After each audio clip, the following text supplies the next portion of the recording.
Hello everyone, welcome back to Adarsh classes.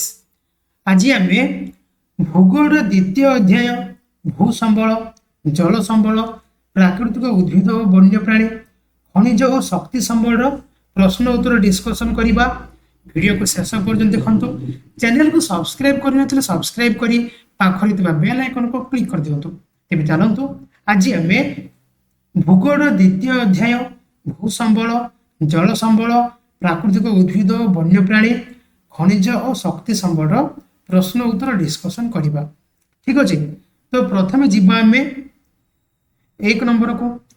एक number प्रश्न कौन देछि, निम्नलिखित प्रश्न गुड़िकर उत्तर लिख। प्रथम क्वेश्चन कौन देछि, भूमि को एक गुरुत्वपूर्ण संबल बोली काहेकि कुहा जाए। भूमि को एक गुरुत्वपूर्ण संबल बोली काहेकि कुहा जाए, काहेकि ना देखो आंसर है भूमि एक प्राकृतिक संबल, बसति स्थापन, कृषि कार्य, पशुपालन, परिवहन, वनीकरण, खनिज उत्तोलन, कारखाना और वाणिज्य स्थापन आदि कार्य भूमि उपरे करा जाउथबारो एहा को एक गुरुत्वपूर्ण संबल बोली कुहा जाय। माने हमर जेतिकी कार्य अधिकांश कार्य कोन हमर भूमि उपरे करा जाउची, सेति पई भूमि को कोन कुहा जाय ना गोटे गुरुत्वपूर्ण संबल बोली कुहा जाय। ठीक अछि, तापर जीवा में डबल आई कौन देछि, मृत्तिकार एक पार्श्वच्छेद अंकन करी तहिरे मृत्तिकार विभिन्न स्तर गुड़िकर नाम लिख। तो ये तुम कौन जे पार्श्वच्छेद अंकन कर प्रथम स्तर कौन कह जाए, उपमृत्तिका स्तर जोटि कि जैवांश और उद्भिद मिश्रित होगा। तापर स्तर कौन कह जाए ना उपमृत्तिका स्तर जोठार कि बाली, पटुआ, कर्दम मिसिक अच्छी। तापर स्तर कौन कह जाए ना चूर्णीभूत शिला द्रव्य है, और शेष स्तर कौन कह जाए प्राथमिक शिला। ठीक अच्छे, तो एमती चित्र गोटे अंकन करके मृत्तिकार विभिन्न स्तर गुड़िकर नाम लिखिपर है। तापर जीवा आम ट्रिपल आई को। ट्रिपल आई क्वेश्चन कौन देछि, पृथ्वी रे थिबा जलर मोट परिमाण सर्वदा समान रही है, यह किपरि संभव हुए चित्र सब बुझा। हम पृथ्वी रे थिबा जलर मोट परिमाण सर्वदा समान रही है, केमिति यह कहीं ना कहीं ना जल चक्र जो कौन यह संभव होता है। ठीक अच्छे, तो बुझा पृथ्वी रे थिबा जलर मोट परिमाण सर्वदा समान रही है, स्थल विशेष यार परिमाण कम कम आ बेसी होता है, कारण जल बाष्पीभवन प्रक्रिया समुद्र पृष्ठर जलीय बाष्प आकार में वायुमंडल में मिसे है। जल कौन होता है ना बाष्पीभवन प्रक्रिया रे समुद्र पृष्ठर जलीय बाष्प आकार में कौन वायुमंडल में मिसी थाए। सेठारे घनीभवन प्रक्रिया रे जल से कौन जल बिंदु बा मेघरे से परिणत हुए है। से जलीय बाष्प कौन होते ना घनीभवन होकर जल बिंदु बा मेघरे परिणत हुए एवं वृष्टिपात हिमपात रूप से भूपृष्ठर जलभाग और स्थल भाग में पड़ी थाए। तापर कौन जे से घनीभूत होला परे सी कौन वृष्टिपात किंबा हिमपात रूप से भूपृष्ठर किंबा जल भाग में पड़ी थाए। ठीक अच्छे, वृष्टि आकार स्थल भाग उपर पड़ुवा जलर किछि अंश भूतल मध्य को प्रवेश करी सेठारे भूगर्भस्थ जल रूपे संचित होकर रही है। अवशिष्ट अंश झरणा, नदी, नाल आकार में प्रवाहित होई पुनर्बार समुद्र में मिसिबा को जल प्रवाह कहुए है। जल प्रवाह क्या कहुए ना वृष्टि आकार में स्थल भाग उपर पड़ुवा किछि जल अंश भूतल मध्य को प्रवेश करके सेठारे भूगर्भस्थ जल रूपे संचित होकर रही है, यह संचित हम है। अवशिष्ट अंश झरणा, नदी, नाल आकार में प्रवाहित होई पुनर्बार समुद्र में मिसी थाए, यह कौन कहुए ना जल प्रवाह है।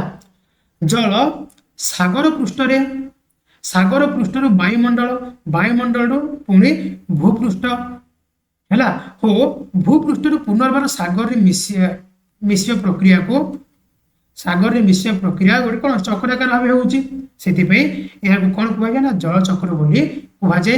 तुम से बही देखिकी जल चक्र चित्र कर बही देखी जल चक्र चित्र को करदेव। ठीक अच्छे, जल केमी आम भूपृष्ठ आउ जल भाग जल के बाष्पीभवन प्रक्रिया आकाश को जाऊँगी সেটার ঘনীভূত হয়েকি মেঘরে পরিণত হচ্ছে পুଣି মেঘରେ କ'ଣ ଯେ ବର୍ଷା ଆକାରରେ କିମ୍ବା ଆମର ତୁଷାରପାତ ଆକାରରେ ଭୂପୃଷ୍ଠକୁ ଫେରି ଆସୁଛି ଠିକ ଅଛି ୟାକୁ ଚିତ୍ର ଆକାରରେ ଦର୍ଶିଦେବ ହେଲା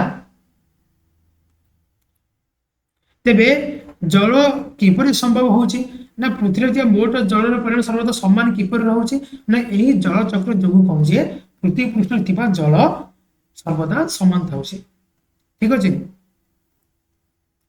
ତାପରେ ଯିବା 4 ନମ୍ବରକୁ ପ୍ରାକୃତିକ ଉଦ୍ଭିଦ ମନୁଷ୍ୟର କି ଆବଶ୍ୟକତା ପୂରଣ କରିବାରେ ବ୍ୟବହୃତ ହୁଏ ଲେଖ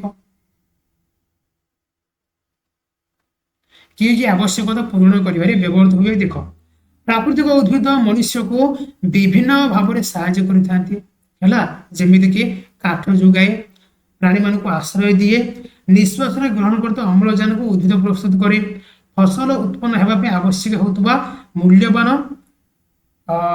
ପଦାର୍ଥ ଯାହାକି ମୃତ୍ତିକା ତାକୁ ଅବକ୍ଷୟରୁ ରକ୍ଷା କରେ ଓ ଭୂଗର୍ଭସ୍ଥ ଜଳ ସଞ୍ଚୟରେ ସାହାଯ୍ୟ କରେ ଅରଣ୍ୟରେ ଥିବା ବୃକ୍ଷଲତା ଆଦି ଆମକୁ ଫଳ ମଞ୍ଜି କ୍ଷୀର ଅଠା ହେଲା ଔଷଧୀୟ ପଦାର୍ଥ କାଗଜ ପାଇଁ କଞ୍ଚାମାଲ ଇତ୍ୟାଦି ଯୋଗାଇଥାଏ କେବଳ କାଗଜ ପାଇଁ ନୁହେଁ ବିଭିନ୍ନ ପ୍ରକାର ଆମର ଉପାଦାନ ତିଆରି କରିବା ପାଇଁ କଞ୍ଚାମାଲ ଯୋଗାଇଥାଏ ଉଦ୍ଭିଦ ଆମର ଅନ୍ୟାନ୍ୟ ଆବଶ୍ୟକତା ମେଣ୍ଟାଇବାରେ ପ୍ରତ୍ୟକ୍ଷ ଆଉ ପରୋକ୍ଷ ଭାବରେ ସାହାଯ୍ୟ କରିଥାଏ ହେଲା ଆମର ଯେତେକ ଆବଶ୍ୟକତା ଅଛି ତାହାକୁ ମେଣ୍ଟାଇବାରେ କ'ଣ ଯେ ଉଦ୍ଭିଦ ପ୍ରତ୍ୟକ୍ଷ କିମ୍ବା ପରୋକ୍ଷ ଭାବରେ ସାହାଯ୍ୟ କରିଥାଏ ହେଲା ତେବେ ଏହି ସବୁ ଆବଶ୍ୟକତା କ'ଣ ଯେ ଉଦ୍ଭିଦ ଆମର ପୂରଣ କରିଥାଏ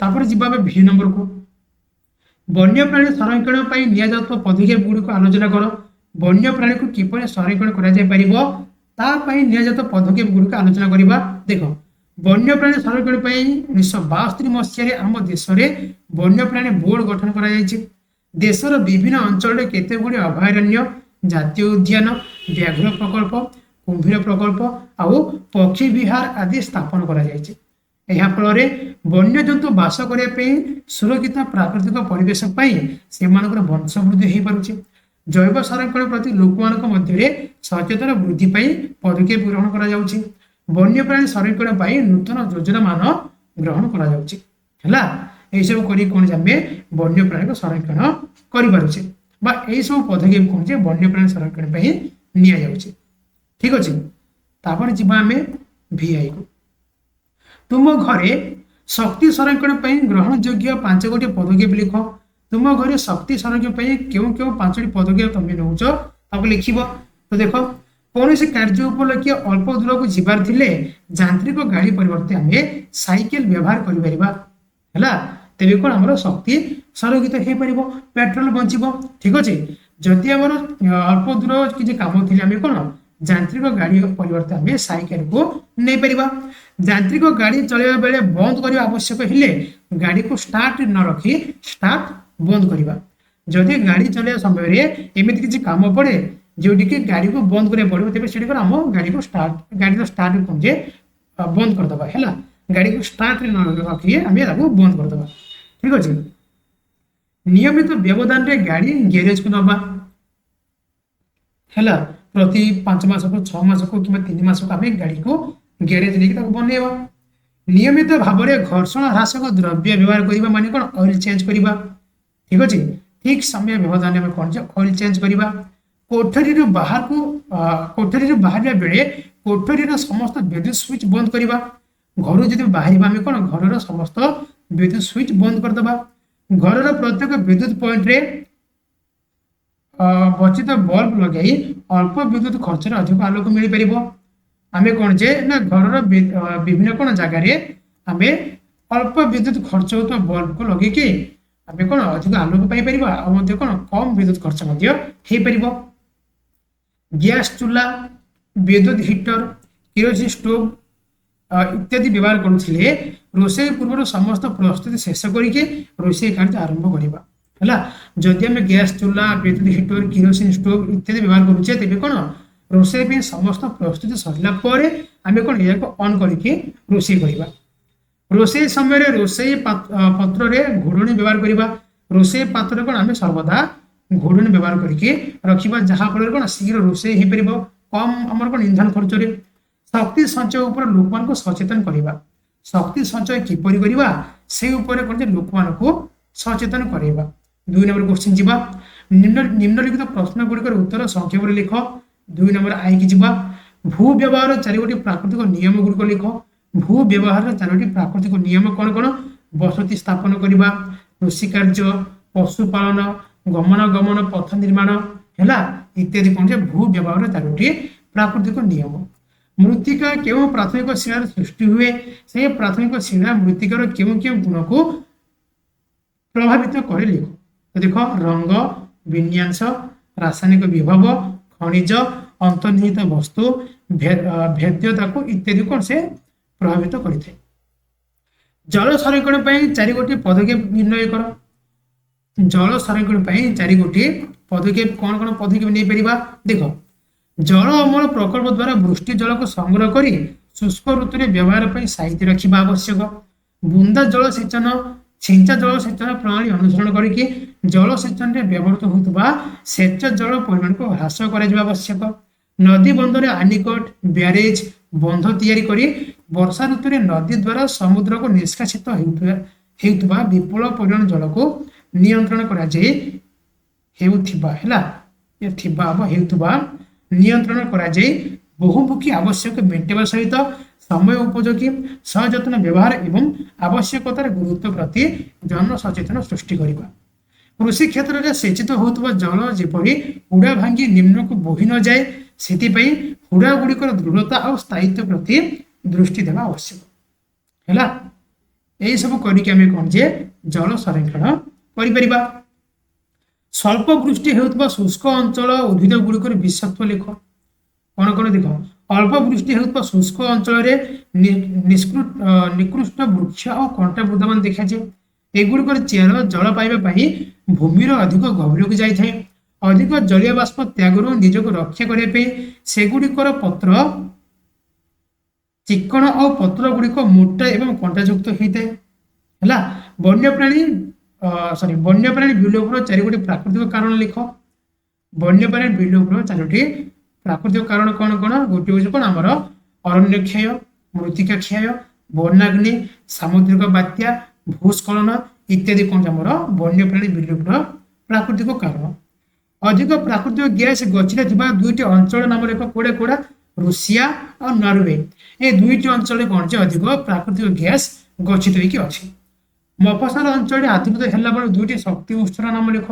एमती 2टी शक्ति उत्सर नाम कह जहाँकि मफसल अंचल गाँ गहली अंचल कौन बेस आदृत होड़ा कोड़ा? गोटे हूँ जाणेली काठ और बायोगैस है। जाणेली काठ और बायोगैस व्यवहार। तापर जी 3 नंबर को। 3 नंबर कौन देछि? मल्टीपल चॉइस क्वेश्चन देछि है। प्रथम क्वेश्चन कही केउटी भू व्यवहार मानवीय नियम को नुहे कोटा ना खनिज। मृत्तिका स्तर बहलता क्यों नियम द्वारा प्रभावित होता कोटा? गठन समय अवधि। पृथ्वी थी मधुर जलर शतकड़ा केते भाग मनुष्य व्यवहार में उपयोग कोटा? 1 भाग। फूल रे पराग संगम पाई मुख्य भाव किए दायी कोटा? ना महुमाछी दायी है। महुमाछी। क्यों खनिज पिंडर एल्युमिनियम मिलता है? काठर ना बक्साइड मिलता है। बक्साइड है। पुगा उपत्यका केउठार अवस्थित? लद्दाख रे। केउ राज्य अभ्र खनि ना कोटा? कर्णाटक रे अभ्र खनि नहीं। ठीक अच्छे। तो आज आम द्वितीय अध्याय 1 नंबर रू 3 नंबर पर्यंत क्वेश्चन आंसर डिस्कसन कले। नेक्स्ट क्लास आम 4 नंबर रू आ बाकी जी नंबर रहा आम से क्वेश्चन आंसर डिस्कसन करवा। आशा करुच्चे आज क्वेश्चन आंसर कहा कि डाउट नथिबो। जदि कहार किसी डाउट अच्छे मत कमेंट करके जनातु। जदि वीडियो भल लगी तो लाइक करूँ और एमती प्रत्येक सब्जेक्ट प्रत्येक चैप्टर क्वेश्चन आंसर वीडियो पाइबा चैनल को सब्सक्राइब करी पाखरे बेल आइकन को क्लिक कर दिखाँ। आज देखिए पुणी देखा नेक्स्ट वीडियो। धन्यवाद।